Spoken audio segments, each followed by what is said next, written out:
¿Cómo están? Bienvenidos a Combinación Clave. Son las 8 de la mañana con 3 minutos. Vamos a partir de inmediato con nuestro primer entrevistado. Él es el teólogo y sacerdote jesuita Jorge Costaduat, del Centro Teológico Manuel Larraín. Jorge, gracias por estar acá. Gracias a ti. Buen día. ¿Qué día tuvimos ayer? Sí.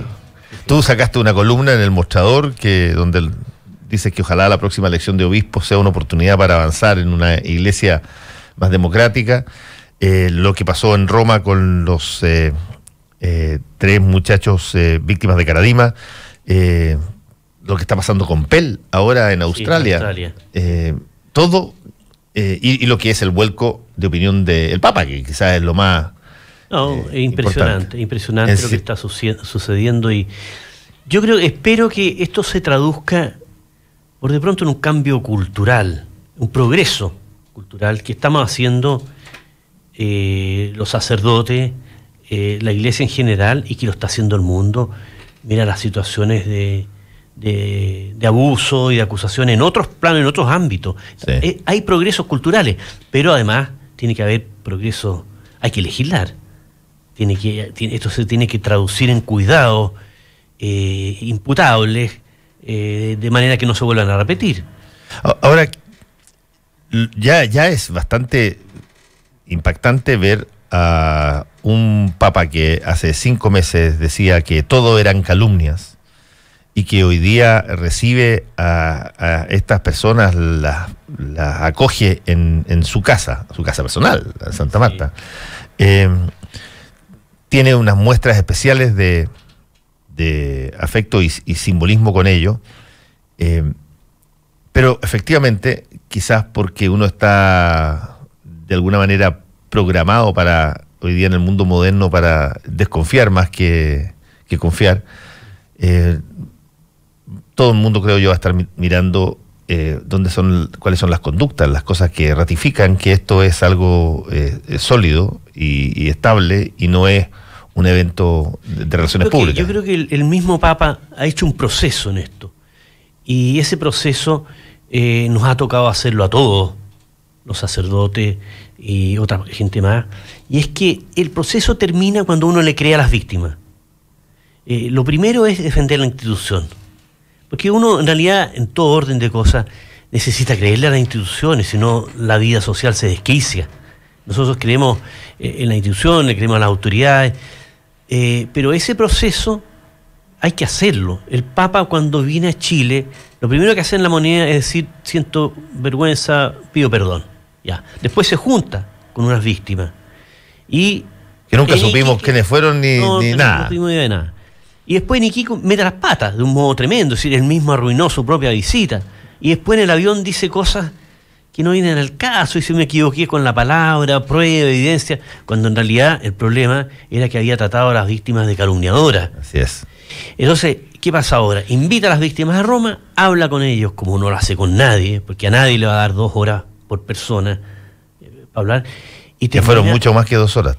Más que 2 horas. Y termina de entender, cuando habla con la víctima, termina de entender el problema. Y ahora el Papa va a ser otro Papa, creo yo.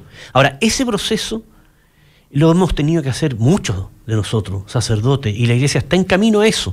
Y yo creo que incluso las autoridades ahora cuestionadas han tenido que ir haciendo ese proceso.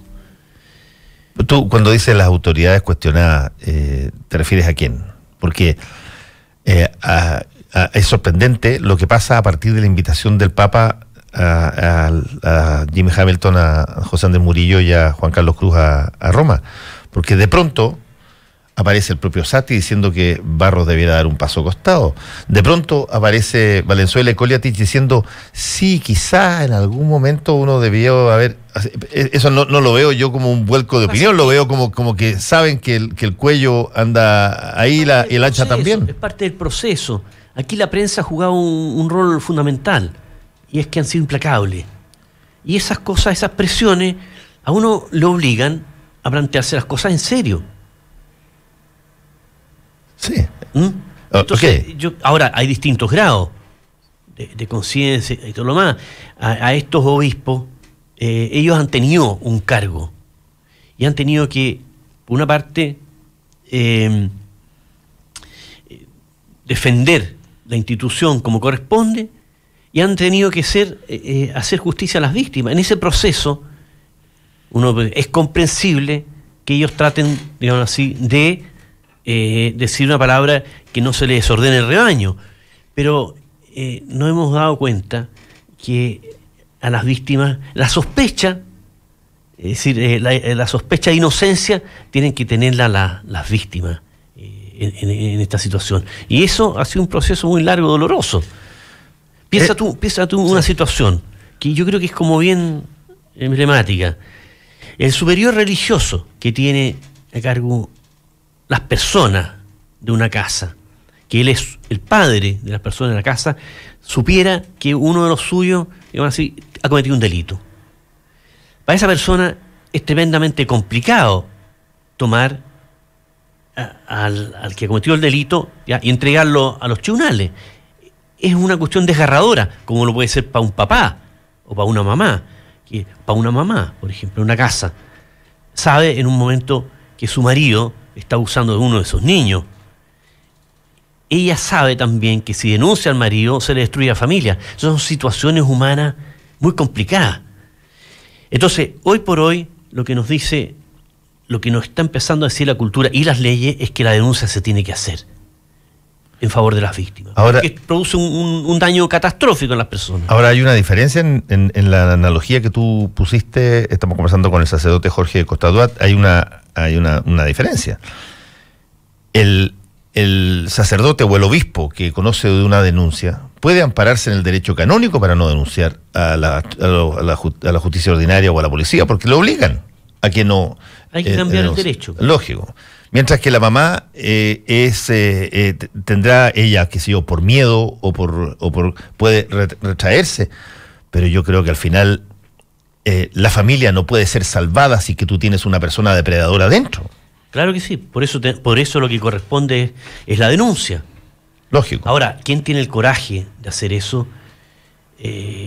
Por lo que uno ve, es muy complicado, porque a veces la mamá, la esposa mira al córner, porque se le cae el mundo.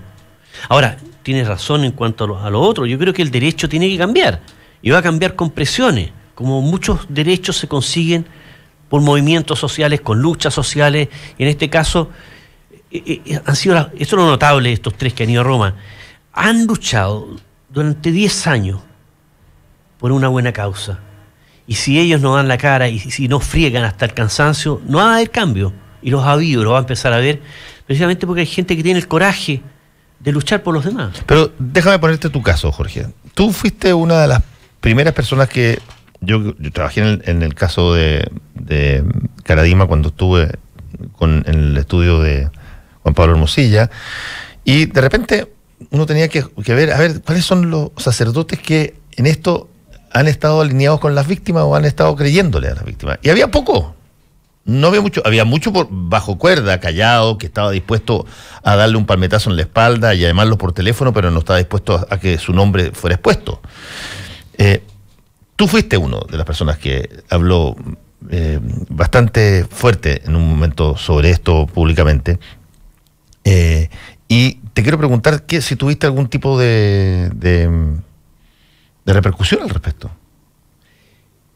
En general, lo que pasa es que cuando uno habla del lado de las víctimas, en la medida que el proceso va en favor de las víctimas, la gente, sobre todo los católicos, necesitan voces que los representen.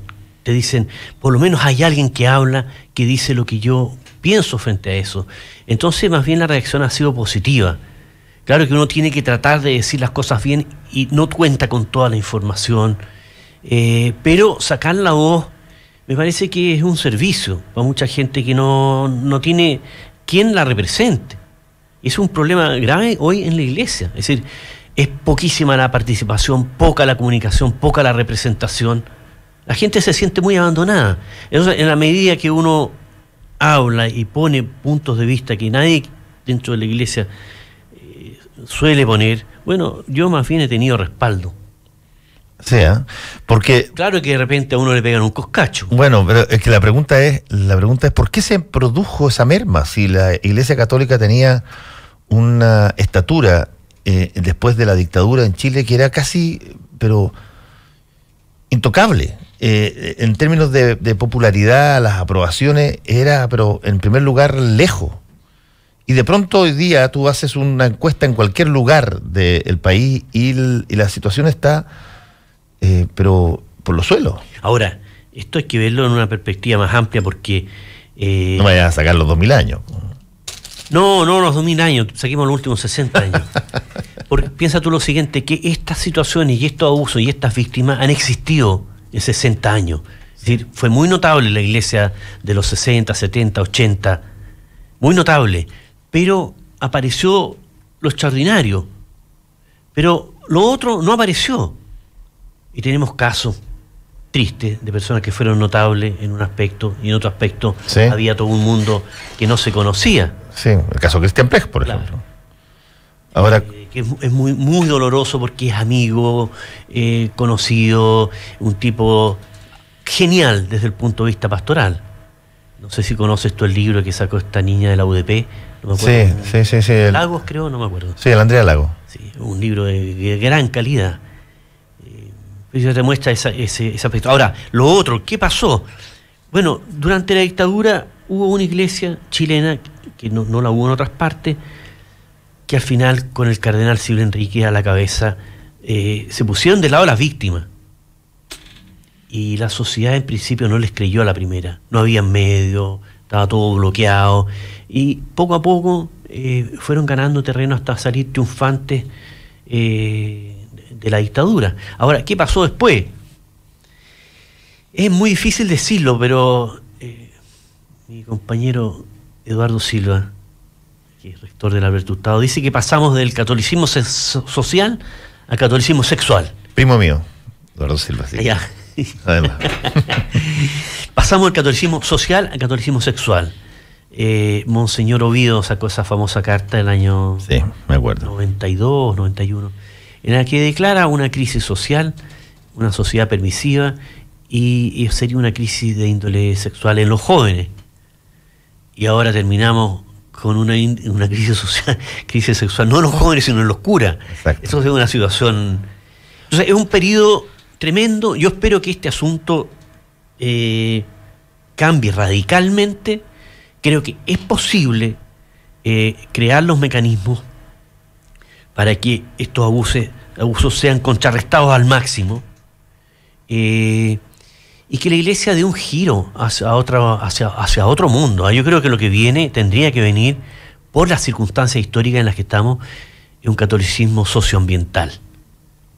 Y para eso también se necesita una conversión, porque en realidad la situación planetaria es catastrófica. A ver, qué interesante concepto. Catolicismo socioambiental. Catolicismo Explícamelo. social, catolicismo sexual en bancarrota y catolicismo socioambiental, que es una manera de recuperar la enseñanza social de la Iglesia. El Papa sacó una encíclica formidable que se llama Laudato Si, sí. Y que da un giro gigantesco hacia otro cristianismo. Está todo pendiente, pero es un cambio que ya está en la cultura hace mucho rato y que se está metiendo por todos lados. Es decir, los peligros que enfrenta la humanidad desde el punto de vista socioambiental son gigantescos. Algunos dicen que ya pasamos la línea roja y que es irreversible. Por de pronto es irreversible para muchas especies que se están extinguiendo. Yo no sé. Estamos conversando con el sacerdote jesuita Jorge Costa-Duat. Jorge, yo me acuerdo el año, déjame ver si no me voy a equivocar, creo que fue el año 85. Yo era corresponsal en Chile, además de trabajar en la revista Análisis, era corresponsal en Chile en la revista Time, y fui a cubrir la visita del Papa Juan Pablo II a Perú, a Lima. Y entrevisté en Lima, a Perú, a Gustavo Gutiérrez, quien había sido uno de los padres de la teología de la liberación. Y él me dijo una cosa que a mí me marcó mucho hasta ahora, digamos. Él me decía, mira, la teología, tú eres teólogo, la teología se puede ver territorialmente. ¿Cómo así? Le dije. En Europa, por ejemplo, los teólogos preguntan si existe Dios. Esa es la pregunta, es si existe Dios. aquí en América Latina la pregunta, nadie duda de la existencia de Dios. Lo que preguntan es si Dios es bueno o no. Porque ¿cómo cresta nos puede pasar esta situación de miseria, de pobreza, de, qué sé yo, fatalidad, si es que se dice que Dios es bueno? Esa es la pregunta. ¿Ha cambiado en algo eso desde el 85? Bueno, yo me dedicaba a la teología de la liberación. Por eso te estoy preguntando. Que tiene todo tipo de connotaciones y todo tipo de motes. Yo creo que el futuro de la teología estaría en más que salvaguardar lo que siempre se ha enseñado, en hacer caso a lo que está ocurriendo en la realidad y ponerse al lado de las víctimas de la historia, por decirlo así. Entonces, la apuesta de la teología de la liberación se mantiene. Y la Iglesia a futuro tendría que adoptar una actitud de querer escuchar lo que está pasando en las personas y en la historia. Y eso pensarlo teológicamente. Y ese es el futuro. Porque si tú te vuelcas no a estudiar lo que pasó, sino lo que está pasando, y a pensarlo teológicamente desde la perspectiva de Cristo crucificado injustamente, bueno, cambia todo. Entonces tú tienes en este momento una teología de la liberación feminista que es formidable. Es desconocida, pero es formidable. Sí, ¿y por qué es desconocida? Es desconocida porque las mujeres tienen todo el viento en contra, po. Ya, pero ¿por qué es desconocida? Porque existe la teología de liberación feminista. Sí, existe. Y es muy buena. Es desconocida porque, bueno, ya la iglesia no está tan de moda, porque la teología, nadie compra libros de teología. Yo vendo, pero porque soy buen vendedor. Pero nadie compra libros. Eso está. Nosotros hemos sacado un estupendo libro de teología feminista que es el que más se ha leído, más se ha vendido. Y la perspectiva, por ejemplo, la perspectiva de la mujer respecto a los temas de iglesia o de la Biblia misma, es totalmente oxigenante, es nueva. Te hacen ver cosas que los hombres no vemos. También está la teología indígena. Pero espérate, no te vayas todavía de la teología feminista, porque ahí... Ahora, estamos hablando de una teología feminista en una institución que no ordena mujeres, que ha tenido básicamente lo que tú has visto en términos de la participación de la mujer en la iglesia, es las monjitas amorosas que, qué sé yo, sirven el café. ¿Dónde está el feminismo dentro de la iglesia? A ver, salvemos a las monjitas primero. He conocido unas monjas extraordinarias. Y por cierto, estoy haciendo una caricatura, pero población que se lo han jugado y han sido mucho más jugadas que todos los curas. Pues, sí, y no van a llegar nunca sacerdotes ni obispos. Pero salvémoslas porque son las que he conocido, de cuáles he aprendido. Ya. Lo otro, totalmente de acuerdo. Es decir, la iglesia en términos latinoamericanos, la iglesia, digámoslo así, institucional, es machista, po. Y eso no puede seguir siendo. Es decir, nosotros esperamos que los cambios culturales incidan en los modos que la iglesia tiene de organizarse y estructurarse. Y la teología feminista, muchas de sus virtudes tienen que ver con ir desmontando un sistema que es injusto y que ha causado mucho daño y que ha marginado a la mujer de tantas decisiones. Fíjate tú que recientemente, el 2015, hubo un sínodo sobre la familia, el tema de la familia. Sí. No votó ninguna mujer. Llevaron algunas al Vaticano a dar un testimonio, es decir, testimonio un poquito así centro, no muy juzgado, pero a la hora de los que hubo, no votó ni una mujer sobre el tema de la familia. Eso no puede seguir siendo.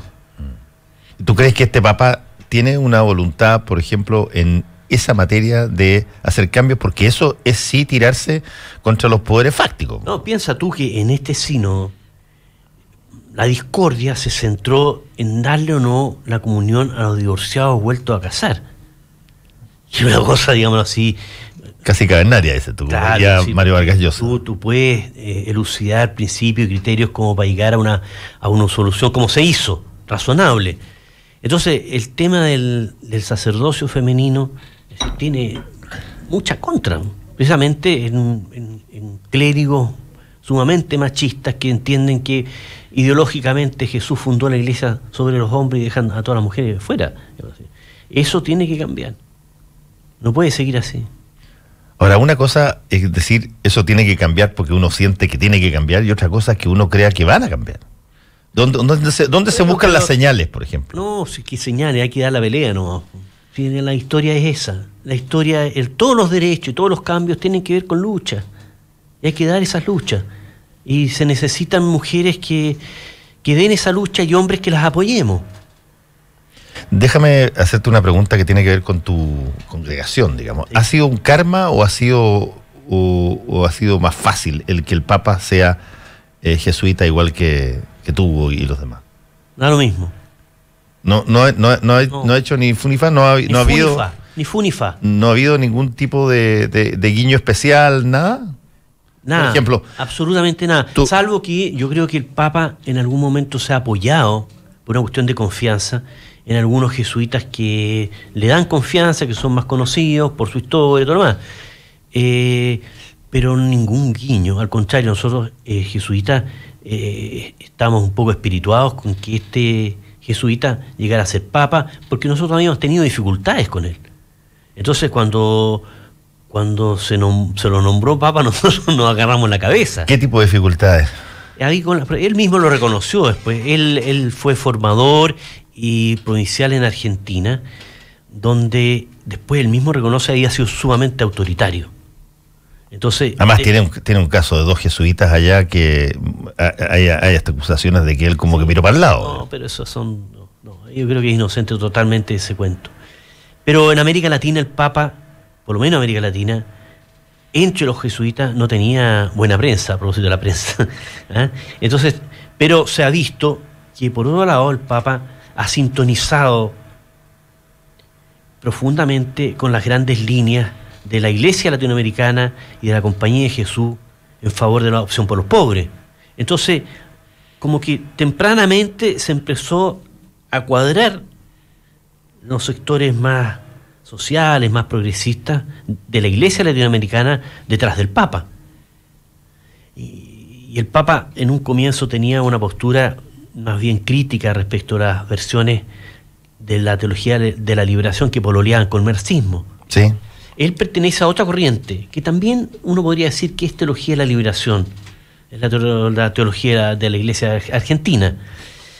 Y en esta materia, el Papa cuando dice, cuánto quisiera yo una iglesia pobre y para los pobres, ahí todos los teólogos de la liberación latinoamericanos lo aplaudieron a rabiar, digámoslo así. Pero se cuadraron, y la Compañía de Jesús también. Pero qué curioso, Jorge, porque al final tú tienes que buscar señales en los intersticios de las frases y los discursos. A ver, esto aquí, mira, me calza conmigo. Nada es como directo, sabes que yo estoy a favor de la teología de la liberación, o promuevo que pero léete los documentos. Ya.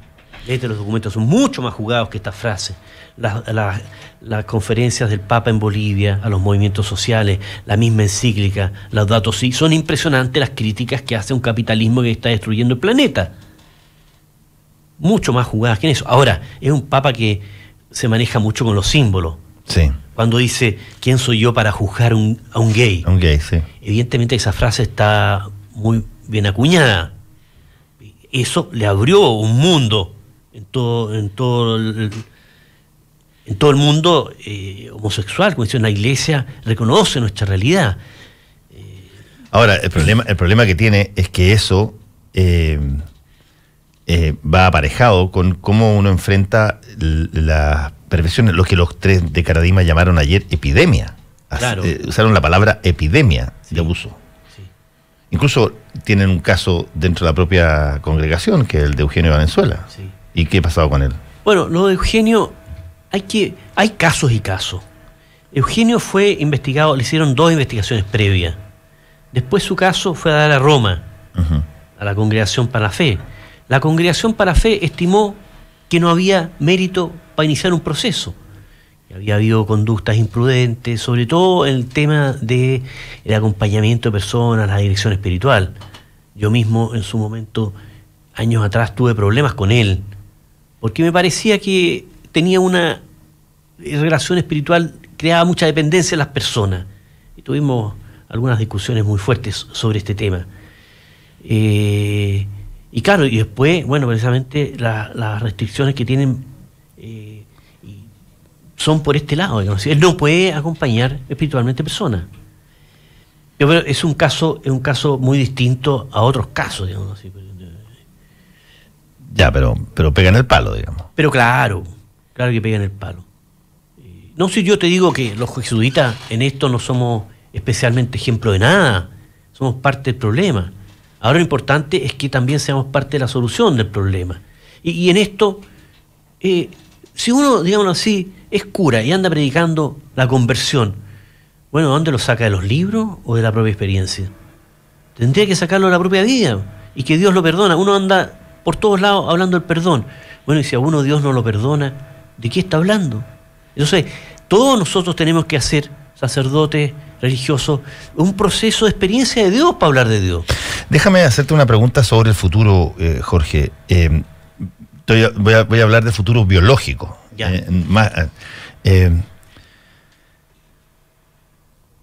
¿Cuántas personas entraron el año pasado a la congregación? El año pasado. Déjame decirte por qué te lo planteo yo. Yo salí del Colegio San Ignacio Alonso Valle el Verdadero en 1973. 1973. De mi promoción, 4 personas se fueron a sacerdotes. 3 a los jesuitas y 1 a los benedictinos. 4. Sí. Conversando con creo que la última vez que salió alguien del Colegio San Ignacio Alonso Valle, creo que fue, no sé, habrá sido 8 años, no tengo idea, 6 años. ¿Cómo andan las vocaciones? Porque una manera de que se te acaba... Las vocaciones de Alonso Valle se chuparon. Se chuparon. Y yo creo que en gran medida... San Ignacio del Bosque no. Bueno, no sé. Bueno, a ver, el cuento es que el año pasado entró 1. Mira. Este año entraron 2. El año antepasado entraron 4. Y el anterior otros 4. Pero estás hablando 4 en todo el país. ¿De los jesuitas? Sí. Pero claro... Yo estaba hablando de 4 en un curso. Pero bueno. En un curso, no estoy hablando de todo el país. O sea, es obvio de que en algún momento dado va a haber que hacerle frente, como lo hicieron, por ejemplo, las monjas del Villa María, que descubrieron que no entraba nadie, ninguna monja maya había que vender el cable. Yo voy un poquito a la proyección. Sí. Eso puede ser lo interesante de tu pregunta, porque, a ver, en 50 años más, ¿cuántos curas va a haber? ¿Cuántas religiosas va a haber? Exacto, esa es mi pregunta. Mira, yo creo que va a haber muy poco. Entonces, ¿qué va a pasar? Bueno, una posibilidad es que la iglesia empiece a ordenar sacerdotes a los viri probati, que se llaman. Hombres que tengan una vida consolidada. Un diácono que pueda tener. Casados, personas casadas. O diáconos casados, todo lo más. Ya hablamos del tema del sacerdocio femenino, tendría que abrirse esa posibilidad. Yo creo que teológicamente es sostenible esa posibilidad. Es discutible, pero yo creo que es sostenible. Después hay otros que han sido curas, que se salieron, que también podrían retomar el ministerio. Y lo otro es que se desarrolle una iglesia mucho más laical, que no dependa tanto de los curas. Y tal vez esto es lo más promisorio, que haya posibilidades de celebración de la fe, comidas eucarísticas, por ejemplo, que no son propiamente Eucaristía, pero una reunión de una comunidad, comen en nombre del Señor, comparten, hablan hasta el cansancio, ponen su vida en común. Es decir, que se abran otras posibilidades. Yo creo que la creatividad es lo que ha salvado a la iglesia. La creatividad es lo que ha hecho posible que la iglesia dure 2000 años. No simplemente la conservación de lo que se hizo en el pasado, sino la inspiración, dejarse inspirar por el Evangelio, por Jesús. Y eso tendría que continuar. Jorge Cotadat, teólogo de sacerdote jesuita, te quiero agradecer que hayas estado aquí en Combinación Clave. Estamos todos atentos a ver qué se viene después de... Dije lo que he pensado, ¿no? No, entonces, tú siempre has dicho lo que has pensado, Jorge. Yo te conozco que dices lo que has pensado. Gracias por venir. Gracias a ti por la invitación. Volvemos. No te separes de la 92.9. Ya regresamos con más opinión y debate en Combinación Clave. Quédate en la clave.